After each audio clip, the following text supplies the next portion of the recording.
May wildfires sa BC, pati ang Vancouver Forest fires. oo, pati ang Vancouver nag-aamoy ano siya, parang sunog and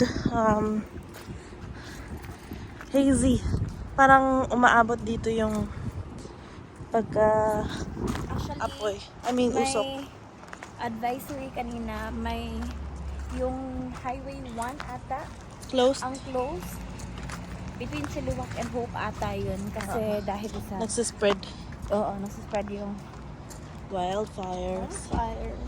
Yeah, ayun natin yan. Diba? Hindi siya clear.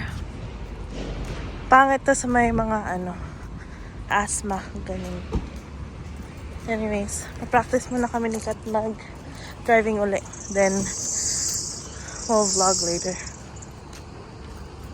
Ang init din. Oo, ikaw na. Ang init din ngayon. Super. Kaya may talaga. Kunin ko yung masinukan. Kaya may wildfires kasi mainit. Pero it's a good thing na parang pa-end na yung summer. Tsaka siya nag-wildfire para hindi masyadong malaki. Kasi it was so hot this summer that it would probably spread faster if it happened earlier.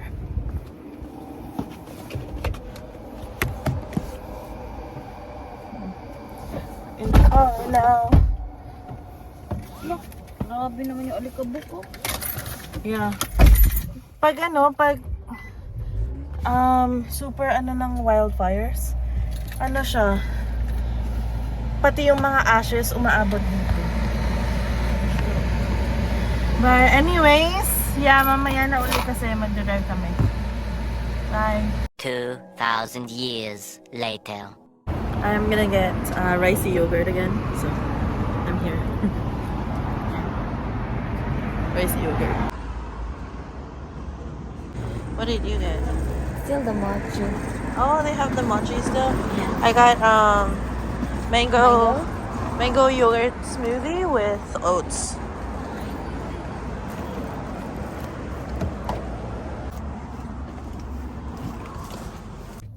Hello. Car na kami. Si Kat kanina pa nagda-drive si Kat. This is my drink from ricey yogurt. Magkatabi lang kasi yung ricey yogurt and ano ba yun? Tiger sugar. Kaya very convenient for the both of us.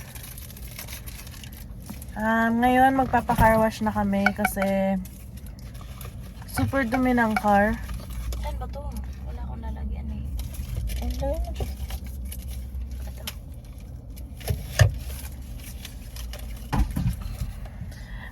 Super dumi ng car. Dusty ngayon dito. So according to the report, Hala. ang Vancouver ang may pinaka worst and poor na air quality sa buong mundo this weekend. Dahil siguro sa So even sa satellite, pag nasa taas, makikita na super ng Cherva.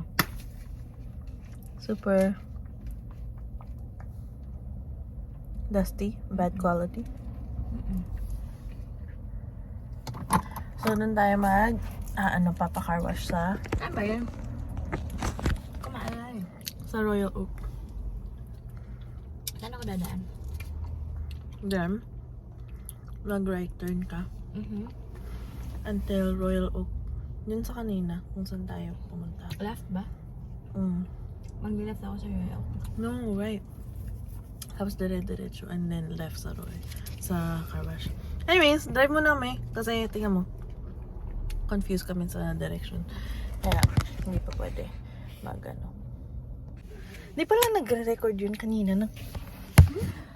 Nagsasalita ako kanina. Hindi pala nagre-record.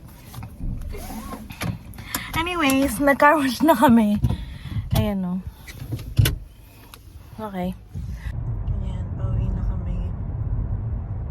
Tingnan niyo yung kulay. Parang smoky. Sikat nagda-drive by the way. Smoky pa din. Smoky Serna.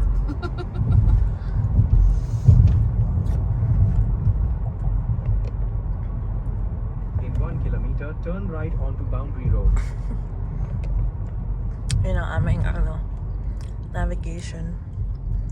Change din na kaya. Mamaya na lang. Okay, nasa bahay na kami.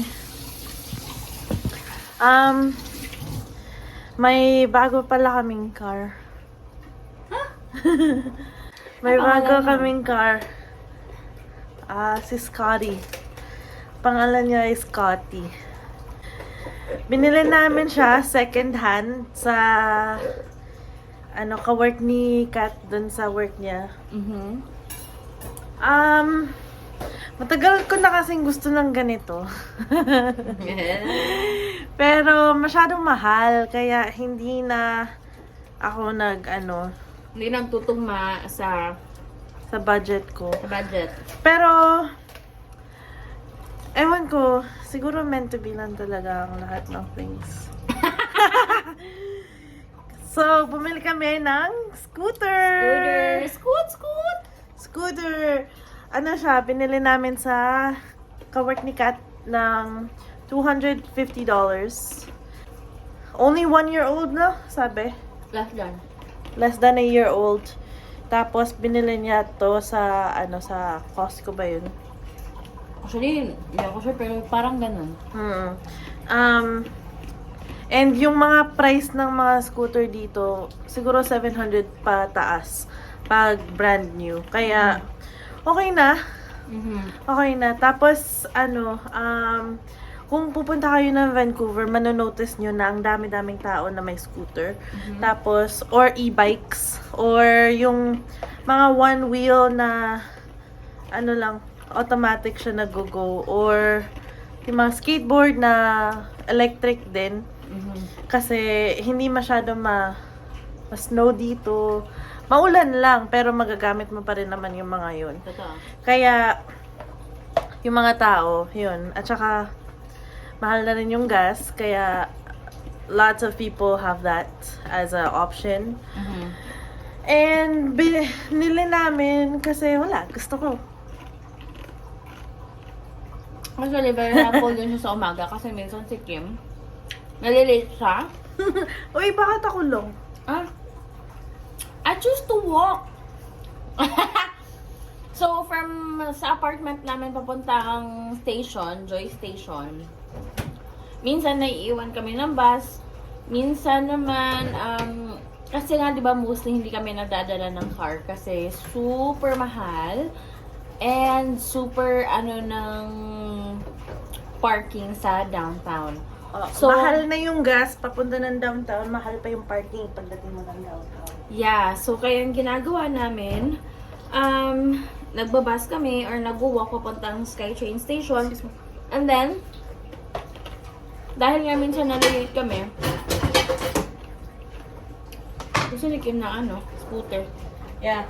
At saka, alam nyo, kanina, wala kaming coffee dito sa bahay. Kaya nung nag-breakfast, sabi ko, bibili ako ng coffee dun sa... Kasi may mga maliliit na tindahan dito, hindi katulad nung sa Calgary. Parang sa Calgary, kailangan sa center ka talaga bibili ng...